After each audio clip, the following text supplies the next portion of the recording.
তপনদা শিল্পীদের 40 বছরের বিবাহ বার্ষিকী অনুষ্ঠান। 40টা বছর একসাথে থাকা, এটা কিন্তু শুধু ভালোবাসা নয়, অসাধারণ একটা ধৈর্যও বটে। মান অভিমান সবকিছু পেরিয়ে আজও তারা পাশাপাশি, এটা জীবনের জয়গান।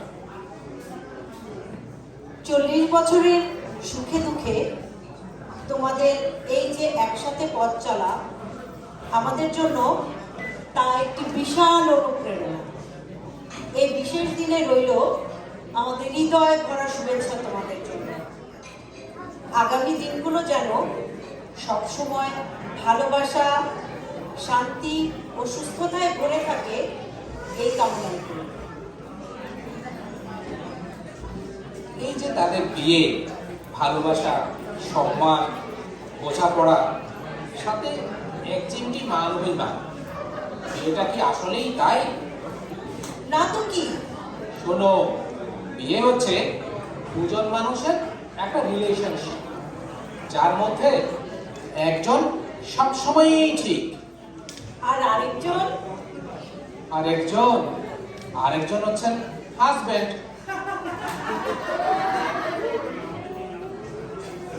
আচ্ছা বলো তো, বিয়ের আগে মেয়েরা কেন শিবরাত্রির উপবাস করে?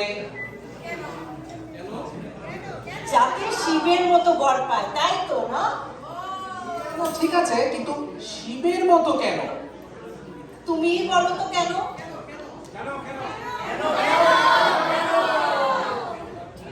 শিব তো বাঘের ছাল গায়ে দিয়ে থাকে, তাই জামা কাপড় কাচার কোনো ঝামেলা নেই।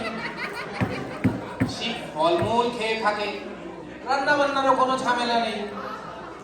শিবের মাথায় চাঁদ থাকে, তাই কারেন্ট না থাকলে আলোরও সমস্যা নেই। আবার শিবের মাথাতে জটাতে মা গঙ্গা থাকেন, তাই জলেরও কোনো সমস্যা নেই। তাই শিবের মতো বর পেলে জীবনে তো আর কোনোই সমস্যা থাকে না। তাই ও আচ্ছা, বলো তো, এত ঝগড়াঝাটির পরেও মেয়েরা কেন পরের জন্মেও তোমাকেই স্বামী হিসেবে চায়? কেন আবার? শিল্পী বললেন না যে 7 জন্ম, পরের জন্ম, সব জন্মেই উনি চান। কারণ প্রত্যেক জন্মে নতুন নতুন মানুষকে থালা বাটি ধোয়া, কাপড় কাচা, ঘর মোছা, এসবের ট্রেনিং দেওয়ার ঝামেলা কে নিতে চায় বলো? আচ্ছা, বিয়ের পরপর তুমি তো আমাকে কত নামে ডাকতে, রসগোল্লা, রসমালাই, পান্তুয়া, আরো কত কি। এখন তো আর ওইসব নামে ডাকো না কেন? কি করব বলো, দুধের তৈরি জিনিস বেশি দিন টাটকা থাকে না। তার মানে আমি তোমার কাছে এখন পৌঁছে গেছি? দাঁড়াও, বাড়ি চলো, আজকে তোমার হবে।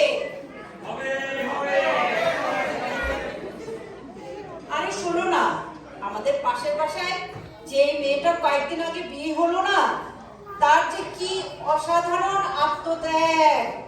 স্বামী বাসায় না ফেরা পর্যন্ত সে কিচ্ছু খায় না, সারাদিন না খেয়ে থাকে। দেখো কত বড় তপস্যা। আরে না, কিসের তপস্যা? আমি ঘরে এসে রান্না করে তারপরেই না খাওয়া জুটে। তুমি কি জানো, পল্টুদার না এখন রাতে খুব ভালো ঘুম হয়, তোমার মতো না। জানি তো, ডাক্তার ওনাকে ঘুমের বড়ি দিয়েছিলেন, প্রতিদিন একটা করে। ভালো কাজ হচ্ছে বলো? অবশ্যই, তবে সেটা তিনি নিজে খাচ্ছেন না, তো বৌদিকে খাওয়াচ্ছেন। তুমি যতই বলো না কেন, পল্টুদা আর বৌদির মধ্যে কিন্তু অনেক প্রেম। দুজনে দুজনকে ছাড়া থাকতেই পারে না। উদাহরণ দাও। বৌদি রাগ করে বাবার বাড়ি চলে আসলে পল্টুদা যে কতবার ফোন করে। বৌদি যতই বলে আর ফিরে যাব না, তারপরও প্রত্যেকদিন সকালেই পল্টুদা ফোন করে। আরে এর মধ্যে কোনো প্রেম ফ্রেম নেই, ফোন করে ভয়ে। মানে? যদি বৌদি সিদ্ধান্ত বদলে ফেলে? তুমি কি জানো কিভাবে তুমি একটি হ্যাপি লাইফ পেতে পারো? কিভাবে? খুবই সহজ। প্রথমে তুমি তোমার মনের কথা শুনবে, তারপর যুক্তি দিয়ে চিন্তা করবে, তারপর ফাইনালি আমি যা বলবো সেই অনুসারে কাজ করবে। সেভাবেই তো চলছি। আচ্ছা, আমি যদি মরে যাই তাহলে তুমি কি করবে? আমি আমি আর কি করব? আমি আমার ছোট বোনের কাছে চলে যাব। আচ্ছা, আর আমি যদি মরে যাই তুমি কি করবে? আমি আর কি করব, আমিও তোমার ছোট বোনের কাছেই চলে যাব। কি? আরে রাগ করো না, রাগ করো না। তুমি কি জানো চা যে মদের চেয়েও খারাপ? চা খেলে যে মানুষ ভয়াবহ আচরণ করে। বলো কি? আরে কাল রাতে বল্টুদা 8 প্যাক হুইস্কি খেয়ে বাসায় ঠিকঠাক মতো ঢুকেছে। সেই সময় বৌদি চা খাচ্ছিল, সাথে সাথে ছাটা দিয়ে কি মার, কি মার, কি ভয়াবহ আচরণ। আচ্ছা বলো তো, পুরুষ আর মহাপুরুষের মধ্যে পার্থক্যটা কি? কি? শোনো, বউয়ের গা জ্বালানো কথা শুনে যে নিজের মাথা ঠান্ডা রাখতে পারে সে হলো পুরুষ, আর ঝগড়ার সময় যে নিজের মাথা ঠান্ডা রেখে বউয়ের মাথা গরম করাতে পারে সে হলো মহাপুরুষ। তা তুমি কি? আমি আর কি, জগতে মহাপুরুষের সংখ্যা খুবই নগণ্য। আমি তো শুনেছি শিল্পীদি নাকি তপনদাকে বিয়ে করার জন্য পাগল হয়ে উঠেছিল। কি যে বলো না!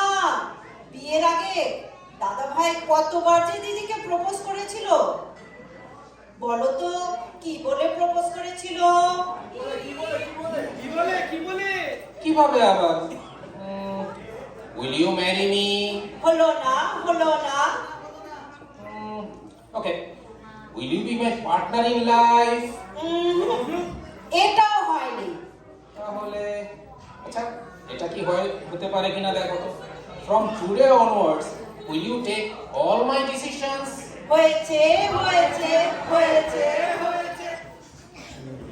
আচ্ছা বলো তো, এই যে দাদা ভাই আর দিদি একসাথে 40 বছর পার করে ফেললো, রহস্যটা কি? তেমন কিছু না। তপনদা সবসময় একটাই সূত্র ফলো করতেন। সূত্রটা কি? সূত্রটা হলো, ঝগড়া হলে প্রথম দিন দিদি ঠিক, দ্বিতীয় দিনও দিদি ঠিক, আর তৃতীয় দিন তপনদা ভুল। তুমি কি সূত্র ফলো করো? মহাজ্ঞানী মহাজন যে পথে করেন গমন। বুঝেছি। এতক্ষণ আপনারা যা শুনলেন তা পুরোটাই কাল্পনিক। কারো জীবনের সাথে যদি মিলে যায় তা একান্তই কাকতালীয়। সে কারণে কিন্তু এই অদমদেরকে কোনোভাবেই দায়ী করা চলবে না। সবাই ভালো থাকবেন। থাকবেন। শুভরাত্রি। শুভরাত্রি। নমস্কার।